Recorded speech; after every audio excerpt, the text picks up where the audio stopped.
Everyone, welcome to the session. आज की class में हम पढ़ने जा रहे हैं पंजाब स्कूल एजुकेशन बोर्ड की 6th क्लास की हिंदी की किताब पहली भाषा फर्स्ट लैंग्वेज, उसमें उसका 23वां पाठ जो कि है बाबूजी बारात में। आज हम इस पाठ का अभ्यास करेंगे। पहला है शब्दों के अर्थ। परहेज का मतलब है किसी चीज से दूर रहना। बुजुर्ग का मतलब बूढ़ा। चिर परिचित मतलब पुरानी जान पहचान। जनवासा मतलब बारातियों के ठहरने की जगह। उपवास का मतलब व्रत। सकुशल मतलब ठीक ठाक। मंडप का मतलब शामियाना। जीमते समय मतलब भोजन करते समय। कोरस का मतलब एक साथ मिलकर या वृंदगान। अट्टहास मतलब जोर की हंसी। दूसरा है निम्नलिखित मुहावरों को वाक्यों में प्रयुक्त करें। जैसे मैंने यहाँ पर इसका लिखा है उत्तर। सबसे पहला जो मुहावरा है वो हमें दिया गया है ठहाका लगाना। इसका मतलब है जोर से हंसना, यही होता है ना इसका मतलब। और मैंने इसका वाक्य बनाया है, बाबूजी की तोंद देखकर सभी ठहाका लगाने लगे। दूसरा, सिर मुंडाते ओले पड़ना मतलब कार्य के शुरू में ही बांधा पड़ना।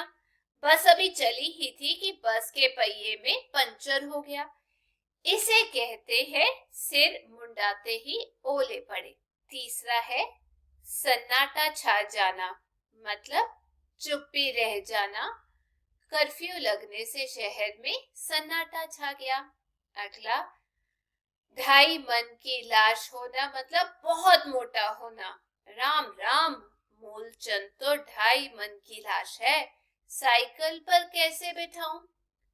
पांचवा, दिन पर दिन सूखता जाना, कमजोर पड़ते जाना। क्या बात है रामू, तुम दिन पर दिन सूखते क्यों जा रहे हो। अगला, छेवा, कान पकड़ना मतलब किसी बात से तौबा करना। मैं तो अब कान पकड़ता हूँ कि तुम्हारी सलाह पर नहीं चलूंगा। सातवां, हाथी का बच्चा मतलब बहुत मोटा। बाबूजी को देखकर सभी कहते, लो हाथी का बच्चा आ गया। आठवां, अकल छू भी ना जाना मतलब नीरा मूर्ख होना। मोहन, लगता है कि तुम्हें तो अकल छू भी नहीं गई है, कैसी मूर्खता की बातें कर रहे हो। नौवां, लानत भेजना मतलब धिक्कारना या कोसना। तुम्हारी इस घटिया बात पर तुम्हें लानत भेजता हूँ। 10वां, धूप खिल उठना, चेहरे पर रौनक आ जाना। देखो पिताजी को देखते ही सुधा के चेहरे पर धूप कैसे खिल उठी। तीसरा है शुद्ध करके लिखे, तो मैंने इसका जो उत्तर है वो यहाँ पे लिखा है। जैसे पहला है अन्न, दूसरा है सन्नाटा, तीसरा है फोटोग्राफर, चौथा अट्टहास, पांचवा चिल्लाना, छठवां है कंडक्टर, सातवां मुस्कुराए, आठवां ड्राइवर, नौवां पंचर, इसको पंक्चर लिखते हैं। 10वां बुजुर्ग, गहरा शुक्रिया लिखते हैं इस तरीके से। चौथा प्रश्न है वचन बदले, और इसका उत्तर जो है वो मैंने यहाँ पर लिखा है। जैसा बेटा के लिए जब वचन बदलेंगे तो उत्तर आ जाएगा बेटे, ठीक है।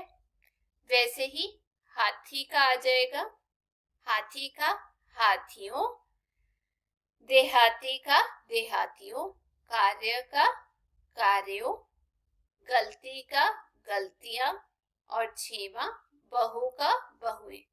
अगला है निम्नलिखित वाक्यों को भूतकाल तथा भविष्यत काल में लिखें। जैसे वाक्य है, हम उधार पर जी रहे हैं, आजकल अन्न की कमी है, मेरी भूख मिटने वाली नहीं है। तो सबसे पहले मैंने भूतकाल में लिखा है, हम उधार पर जी रहे थे।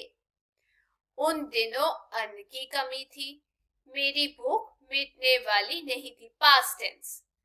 भविष्यत काल, फ्यूचर में हम उधार पर जीते रहेंगे।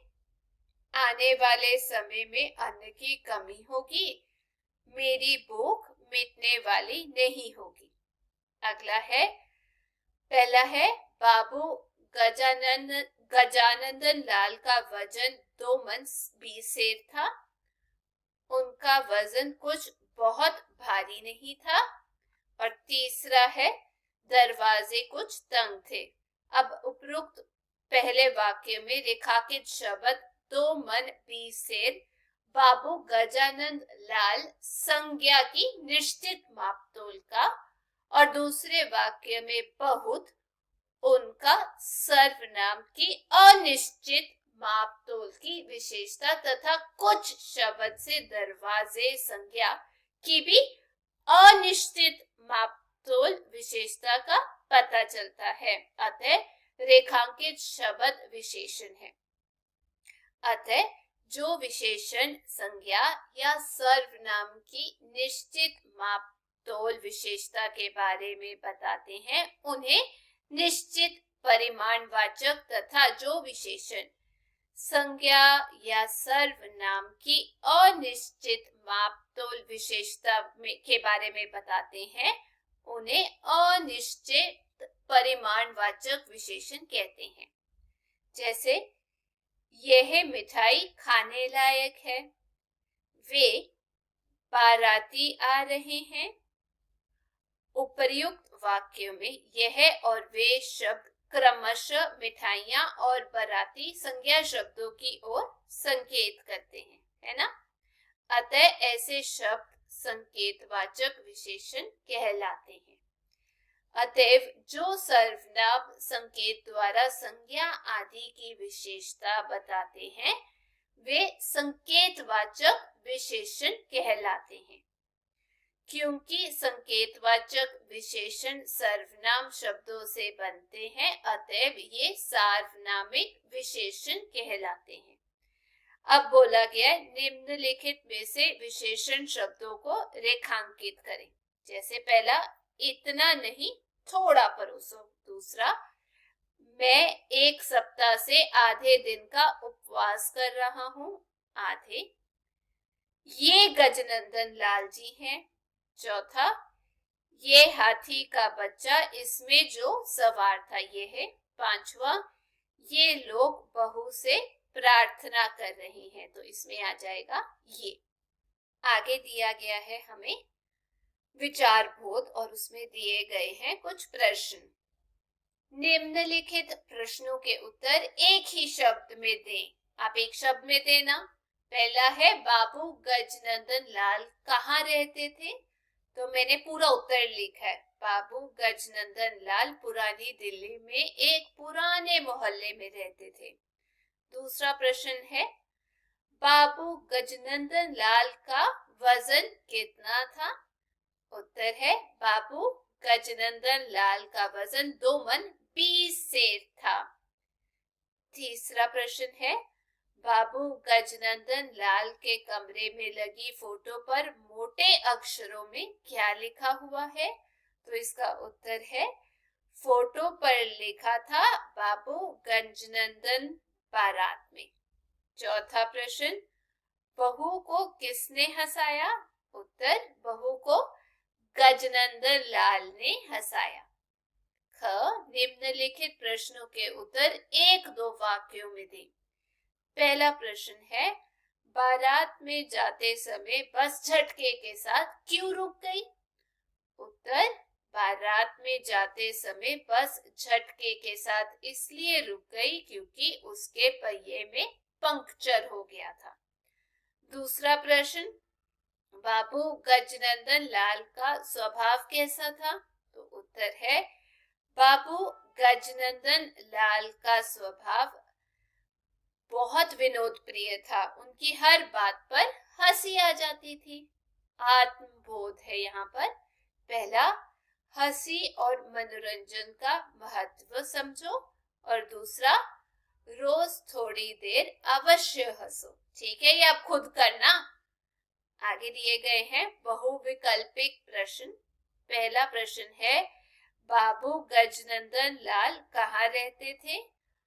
नई दिल्ली में, पुरानी दिल्ली में, मुंबई में या पुरानी मुंबई में? तो इसका उत्तर है वह पुरानी दिल्ली में रहते थे। दूसरा प्रश्न है, बाबू गजनंदन लाल का वजन कितना था? 2 मन, 2 मन 20 से, 2 मन 30 से, 2 मन 10 से? तो इसका उत्तर है 2 मन 20 से। तीसरा प्रश्न है, बहू को किसने हंसाया? गजनंदन लाल ने, बेटे ने, दुकानदार ने या नौकर ने? तो इसका उत्तर है गजनंदन लाल ने। चौथा प्रश्न है, निम्नलिखित में से परिमाणवाचक विशेषण का उदाहरण क्या है जिसमें फिक्स्ड है नंबर? 2 मन, पांडव, कौरव या अच्छा 2 मन फिक्स नंबर है ना। पांचवा प्रश्न है, निम्नलिखित में कौन सा उदाहरण परिमाणवाचक विशेषण का नहीं है? 2 मन, 20 सेर, 1 किलो सुंदर। तो इसका उत्तर है सुंदर। देखो यहाँ पे 2 है, यहाँ 20 है, फिक्स्ड क्वांटिटी है, यहाँ 1 है, यहाँ फिक्स नहीं है। तो ये थी आज की क्लास। में उम्मीद करती हूँ इस पाठ का अभ्यास और प्रश्न उत्तर आप सबको समझ आ गए होंगे। यदि वीडियो अच्छी लगी तो चैनल को लाइक, शेयर, सब्सक्राइब करना मत भूलिएगा। हम फिर मिलेंगे। Till then take care, bye bye.